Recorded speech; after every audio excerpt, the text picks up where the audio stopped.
রবি ভাই আরে সাবেন না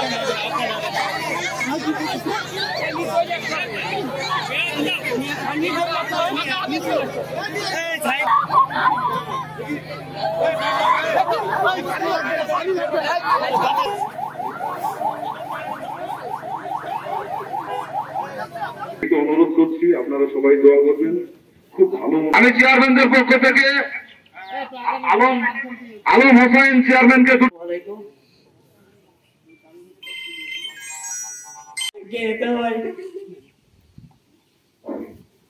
আমি জানাজা পরিচালনার জন্য আমার করে থাকে ভুল ভ্রান্তি করে থাকে আপনারা আল্লাহ রাস্তায় মাফ করে দিবেন। যত দ্রুত পাবেন জানাজাটা শেষ করে তখন কাজ শেষ করবেন। সবার প্রতি আমার অনুরোধ। আমার 2 ঘন্টার মুক্তি দিয়েছেন, আপনারা যত দ্রুত পারেন